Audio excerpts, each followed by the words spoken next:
പ്രണയതാണ്ഡവം ഭാഗം 50. രചന സംഭാഷണം രുദ്രപ്രിയ. കുഞ്ഞിനെയും മടിയിൽ വെച്ച് പുറത്തെ കാഴ്ചകൾ കണ്ടിരിക്കുകയാണ് ബാല. മോനൂട്ടൻ്റെ ചെവിയിൽ അമ്പലത്തിൽ നിന്ന് കിട്ടിയ തുളസി തിരികെയിട്ടുണ്ട്. കുഞ്ഞു ചെക്കൻ അവളുടെ ധാവണിത്തുമ്പിലെ അലുക്കി ഇളക്കി കളിക്കുകയാണ്. ഇടയ്ക്ക് ബാലയുടെ മുഖത്ത് ഉമ്മ വയ്ക്കുന്നു. ഒരേ കളിയാണ്. ആദ്യം അത് നോക്കി വണ്ടി ഓടിച്ചു. ഇടയ്ക്ക് ബാല ശ്രദ്ധിക്കുമ്പോഴാണ് വീട്ടിലേക്കുള്ള വഴിയല്ലെന്ന് മനസ്സിലാക്കിയത്. ഇത് എവിടേക്കാ സാർ നമ്മൾ പോകുന്നത്? ആദിയെ നോക്കിക്കൊണ്ട് ബാല ചോദിച്ചു. എന്തായാലും നമ്മൾ ഇറങ്ങിയില്ലേ, വീട്ടിൽ ചെന്നിട്ട് വലിയ അത്യാവശ്യമൊന്നുമില്ല. നമുക്ക് പുറത്തൊക്കെ കറങ്ങി ഫുഡ് കഴിച്ചിട്ട് വീട്ടിൽ പോകാം.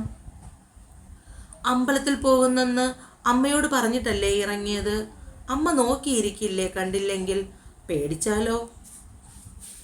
ഞാൻ അമ്മയെ വിളിച്ചു പറഞ്ഞോളാം, താനിങ്ങനെ പേടിക്കാതെ. പിന്നെ ബാലയൊന്നും പറയാൻ പോയില്ല. നേരെ ഷോപ്പിംഗ് മാളിലേക്ക് പോയി. പാർക്ക് ചെയ്തിറങ്ങുമ്പോൾ ബാല ആദിയെ നോക്കി. ഇതെന്താ ഇവിടെ? തനിക്ക് ഇത്രയ്ക്ക് പേടിയാണെങ്കിൽ നമുക്ക് തിരികെ പോകാം ബാല. ആദിക്ക് അപ്പോഴേക്കും ദേഷ്യം വന്നു. ബാല പിന്നെ ഒന്നും മിണ്ടിയില്ല. അവന് പിന്നാലെ ഇറങ്ങി നടന്നു. ഷോപ്പിംഗ് മാളിൽ കിഡ്സ് വെയർ സെക്ഷനിലേക്കാണ് ആദി പോയത്. പിന്നാലെ തന്നെ അമ്പൂട്ടനെയും കൊണ്ട് ബാലയും. ഇതെന്തൊരു സ്പീഡ്! മനുഷ്യൻ ഓടി ഓടി ഊപ്പാട് വന്നു. അവളോടുള്ള ദേഷ്യത്തിൽ ആദ്യം മറ്റൊന്നും ഗൗനിക്കാതെ മുന്നോട്ട് നടന്നു. പിന്നാലെ നടക്കുന്നതിനിടയിൽ ബാലയ്ക്ക് ദേഷ്യം വന്നു. ഒന്നാമത് ധാവണിയാണ് ഉടുത്തിരിക്കുന്നത്. ചുരിദാറിനെ പോലെ അത്രയും സൗകര്യമില്ല. അതിൻ്റെ കൂടെ മോനൂട്ടനെയും എടുത്തുകൊണ്ടുള്ള നടപ്പും ഓട്ടവും പറ്റുന്നില്ല. എങ്കിലും ഒരു വിധത്തിൽ ബാല ആദിയുടെ ഒപ്പമെത്തി. കിഡ്സ് വെയർ സെക്ഷനിലേക്ക് കടന്ന് കുഞ്ഞിന് വേണ്ട ഡൈപ്പറും മറ്റും വാങ്ങിയ ആദി. അപ്പോഴാണ് ബാല ഓർത്തത്, കഴിഞ്ഞ ദിവസം മംഗലത്തമ്മ ആദിയോട് പറയുന്നത് കേട്ടു മോനൂട്ടന് വാങ്ങാനുള്ള സാധനങ്ങളെക്കുറിച്ച്. ഡൈപ്പറും ബോഡി ലോഷ്യനും ഓയിലും ഒക്കെ വാങ്ങി. കുഞ്ഞിനിടുന്നതിനായി സ്ലീവ്ലെസ് ആയിട്ടുള്ള കുറച്ച് ബനിയനും ട്രൗസറും സെലക്ട് ചെയ്തു. എല്ലാം നോക്കിയും കണ്ടും സെലക്ട് ചെയ്യുന്നവനെ ബാല കണ്ണിമ ചിമ്മാതെ നോക്കി നിന്നു. കുഞ്ഞി ചെപ്പലുകൾ ഒന്ന് രണ്ടെണ്ണം എടുത്ത് കാലിൽ വെച്ച് നോക്കുന്നുണ്ട്. ഇപ്പോൾ ചെറുതായി പിടിച്ചു നിൽക്കാനുള്ള ശ്രമമാണ് മോനൂട്ടന്. അതുകൊണ്ടാണ് ചെരുപ്പ് വാങ്ങുന്നത്. നടക്കുമ്പോൾ ശബ്ദം കേൾക്കുന്നതും ലൈറ്റ് കത്തുന്നതും അങ്ങനെ ഒന്ന് രണ്ടെണ്ണം സെലക്ട് ചെയ്തു. എല്ലാം വാങ്ങി ബില്ല് പേ ചെയ്തിറങ്ങി. തനിക്ക് എന്തെങ്കിലും വാങ്ങാനുണ്ടോ? ഗൗരവം ഒട്ടും കുറയ്ക്കാതെ ബാലയോട് ആദ്യം ചോദിച്ചു. വേണ്ടെന്ന് തല ചലിപ്പിച്ചതല്ലാതെ മറുപടി പറഞ്ഞില്ല. താൻ ദേഷ്യപ്പെട്ടത് കൊണ്ടാണ് പെണ്ണിൻ്റെ മുഖം ഇത്രയും ഗൗരവത്തിൽ വെച്ചിരിക്കുന്നതെന്ന് ആദിക്കും മനസ്സിലായി. ഇവിടുത്തെ റെസ്റ്റോറൻറ്റ് അത്രയ്ക്ക് നല്ലതല്ല. പുറത്തുനിന്ന് ഫുഡ് കഴിക്കാം. ആദി മുന്നേ നടക്കുമ്പോൾ പിന്നിൽ ധാവണിയും പിടിച്ച് ബാല കുഞ്ഞിനെയും എടുത്തുകൊണ്ട് നടക്കുന്നത് കണ്ടപ്പോൾ അവൾക്ക് ബുദ്ധിമുട്ടുള്ളതുപോലെ ആദിക്ക് തോന്നി. മോനൂട്ടനെ ഞാൻ പിടിക്കാം. ആദി കുഞ്ഞിനെ കയ്യിൽ വാങ്ങുമ്പോൾ അവൻ്റെ കയ്യിലിരുന്ന പാക്കറ്റുകൾ ബാല വാങ്ങി പിടിച്ചു. കാറിൽ കയറിയതും ആദി കുഞ്ഞിനെ ബാലയുടെ മടിയിൽ വെച്ച് കൊടുത്തു. കുറച്ചു ദൂരം മുന്നോട്ട് പോയി ഇടതുവശത്തുള്ള റെസ്റ്റോറൻറ്റിന് മുന്നിൽ വണ്ടി നിർത്തി. അകത്ത് ഫാമിലി റൂമിലാണ് ഇരുന്നത്. വാഷ് ചെയ്ത് വന്നിരിക്കുമ്പോൾ ഓർഡർ എടുക്കാൻ ആളെത്തി. ആദി ചപ്പാത്തിയും പനീർ ബട്ടർ മസാലയ്ക്കും ഓർഡർ ചെയ്തു. ബാലയ്ക്കെന്നാൽ മസാല ദോശ കഴിക്കാനാണ് വല്ലാത്ത ആഗ്രഹം തോന്നിയത്. അവനോട് പറഞ്ഞാൽ ഇഷ്ടമായില്ലെങ്കിലോ എന്ന് വിചാരിച്ച് ഒന്നും മിണ്ടിയില്ല. എടോ, തനിക്കിഷ്ടമുള്ളത് എന്താന്ന് വെച്ചാൽ പറഞ്ഞോ? ആദി ചോദിക്കുമ്പോൾ ബാലയുടെ മുഖം വിടർന്നു. എനിക്കൊരു മസാല ദോശ മതി. വളരെ പതിയെ ഒച്ച കുറച്ചാണ് ബാല അത് പറഞ്ഞത്. കേട്ടപ്പോൾ ആദിക്ക് ചിരിയാണ് വന്നത്. പക്ഷേ അവനത് മുഖത്ത് കാട്ടിയില്ല. ആദിക്കുള്ള ചപ്പാത്തിയും പനീർ ബട്ടർ മസാലയും ബാലയ്ക്കുള്ള മസാല ദോശയും എത്തി. ആദ്യം മോനൂട്ടന് കുഞ്ഞു പീസാക്കി വായിൽ വെച്ചു കൊടുത്തു. ആദ്യമൊക്കെ ചെക്കൻ അത് തുപ്പിക്കളഞ്ഞു. എന്നാൽ ക്ഷമയോടുകൂടി ബാല വീണ്ടും വീണ്ടും കുഞ്ഞു പീസ് അവൻ്റെ വായിൽ വെച്ച് കൊടുക്കുമ്പോൾ ചെറുക്കൻ കഴിക്കാൻ തുടങ്ങി. വയറ് നിറയുന്നത് വരെ അവന് കൊടുത്തതിന് ശേഷമാണ് ബാല ആസ്വദിച്ച് ദോശ കഴിച്ചത്. അവൾ കഴിച്ചു കഴിഞ്ഞപ്പോഴേക്കും ആദ്യ തൻ്റെ പ്ലേറ്റിൽ നിന്നും ചപ്പാത്തിയും ബട്ടർ മസാലയും അവളുടെ പ്ലേറ്റിലേക്ക് വിളമ്പി കൊടുത്തു. ഇതൊന്നുകൂടി കഴിക്കാനുള്ള സ്ഥലം എന്തായാലും കാണും. താൻ കഴിച്ചു നോക്ക്, സൂപ്പർ ടേസ്റ്റാണ്. അത്രയും സന്തോഷത്തോടു കൂടി ഒരുവൻ പാത്രത്തിൽ വിളമ്പി കൊടുക്കുമ്പോൾ അവൾക്കത് വേണ്ടെന്ന് വയ്ക്കാൻ തോന്നിയില്ല. അവൾ ആസ്വദിച്ചു കഴിക്കുന്നത് കണ്ടപ്പോൾ ആദിക്ക് മനസ്സിലായി അവൾക്കത് ഇഷ്ടമാണെന്ന്. തനിക്ക് വേണമെങ്കിൽ ഒന്നുകൂടി ഓർഡർ ചെയ്യട്ടെ? ആദി ചോദിക്കുമ്പോൾ അവൾ വേണ്ടെന്ന് വിലങ്ങനെ തലകുലുക്കി. എന്നാ പിന്നെ എഴുന്നേൽക്ക്, കൈ കഴുകാം. കുഞ്ഞിനെ ആദി കയ്യിൽ വാങ്ങി. അമ്മയ്ക്ക് മസാല ദോശയാണ് വാങ്ങിയത്. വീടെത്തുമ്പോൾ ഏകദേശം 9 മണിയോടടുത്തിരുന്നു. വൈകുമെന്ന് നേരത്തെ വിളിച്ചു പറഞ്ഞതുകൊണ്ട് തന്നെ മംഗലത്തമ്മയ്ക്ക് സമാധാനമായിരുന്നു. മോനൂട്ടന് ഉറക്കം തൂങ്ങുന്നുണ്ടായിരുന്നു. ബാല അവനെ പെട്ടെന്ന് ചൂടുവെള്ളത്തിൽ മേല് കഴുകി ഉറങ്ങാൻ കിടത്തി. വയറ് നിറഞ്ഞിരിക്കുന്നത് കൊണ്ട് അവൻ വേഗം ഉറങ്ങി. ബാല വേഷം മാറി അടുക്കളയിൽ കയറി ഉച്ചത്തെ ബാക്കിയുണ്ടായിരുന്ന ഭക്ഷണമൊക്കെ ഫ്രിഡ്ജിലെടുത്ത് വെച്ചു. അടുക്കള ജോലികൾ ഒതുക്കി കിടക്കാൻ വരുമ്പോൾ അവൾക്ക് ഉണ്ണിക്കുട്ടൻ്റെ ഓർമ്മ വന്നു. തന്നോടൊപ്പമാണ് കിടക്കുന്നത്. ഇപ്പോൾ എത്ര ദിവസമായി അവനെ കണ്ടിട്ട്. ഒന്ന് വിളിക്കാമെന്ന് കരുതിയാൽ അമ്മയായിരിക്കും ഫോൺ എടുക്കുന്നത്. എന്തുകൊണ്ടോ ആ ശബ്ദം പോലും കേൾക്കാൻ ആഗ്രഹമില്ല. ഓർത്തപ്പോൾ ബാലയ്ക്ക് സങ്കടം വന്നു. തലയിണയിൽ മുഖം അമർത്തി ഏങ്ങിക്കരഞ്ഞു. തിരിഞ്ഞും മറിഞ്ഞും കിടന്നിട്ടും ഉറങ്ങാൻ കഴിഞ്ഞില്ല. ബെഡിൽ നിന്ന് എഴുന്നേറ്റ് ഹാളിലേക്ക് വന്നു. അമ്മയും മോനൂട്ടന് ഉറങ്ങുന്നത് നോക്കി. പിന്നെ സോഫയിലേക്ക് ചെന്നിരുന്നു. വെളുപ്പിന് ജോഗിങ്ങിന് പോകാനായി ആദ്യം എഴുന്നേറ്റ് ഫ്രഷായി വരുമ്പോൾ ഹാളിലെ സോഫയിൽ ബാല കിടക്കുന്നത് കണ്ടു. ഇവളെന്താ ഇവിടെ വന്ന് കിടന്നത്? ആദ്യ ധൃതിയിൽ ബാല കിടക്കുന്ന സോഫയുടെ അടുത്തേക്ക് വന്നു. സുഖ ഉറക്കമാണ്, ഉണർത്താൻ തോന്നിയില്ല. നോക്കിയിരുന്നു പോയി അവളെ അങ്ങനെ.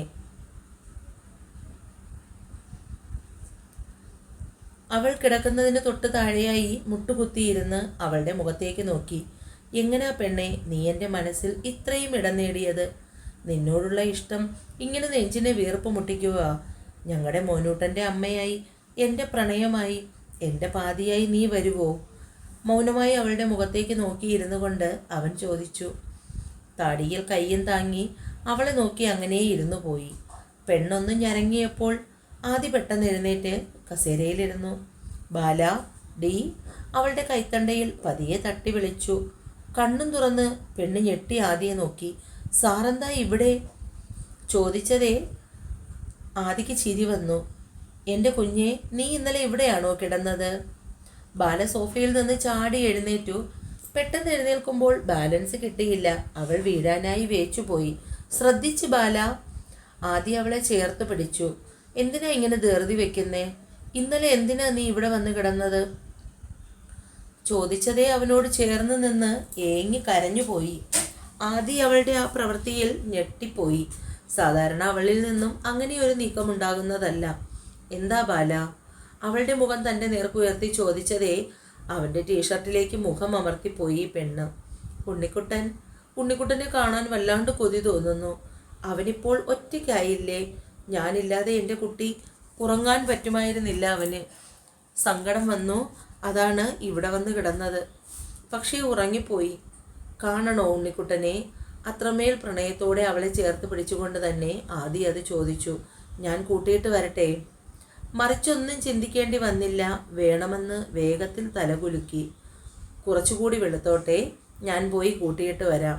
അതുവരെ ഈ ഡാമിൻ്റെ ഷട്ടർ ഒന്നടയ്ക്കാമോ? ചോദിച്ചതേ പെണ്ണ് മുഖം കൂർപ്പിച്ച് ആദിയെ നോക്കി. അപ്പോഴാണ് ആദിയുടെ നെഞ്ചിൽ ചാരിയാണ് താൻ നിൽക്കുന്നത് എന്ന കാര്യം അവൾ ഓർത്തത്. വേഗം അവൾ അവനിൽ നിന്നും അകന്നു മാറി. അങ്ങനെ പോകാതെടോ, കുറച്ചു നേരം കൂടി ഇങ്ങനെ നിന്നെന്ന് കരുതി ഞാൻ പരാതിയൊന്നും പറയില്ല. പ്രത്യേക താളത്തിൽ കുസൃതി ഒളിപ്പിച്ചുകൊണ്ട് ആദി പറയുന്നത് കേട്ടപ്പോൾ ബാലഗൗരവത്തിൽ അവനെ നോക്കി. പിന്നെ വെട്ടിത്തിരിഞ്ഞ് അകത്തേക്ക് പോയി. വേഗത്തിൽ കുളിച്ചു മാറി അടുക്കളയിൽ കയറി ചായയുണ്ടാക്കി ആദിയുടെ കയ്യിൽ കൊണ്ട് കൊടുക്കുമ്പോഴും അവൻ്റെ മുഖത്തേക്ക് നോക്കിയില്ല. കൃത്രിമ ഗൗരവത്തിൽ തന്നെ അവനെ നോക്കി.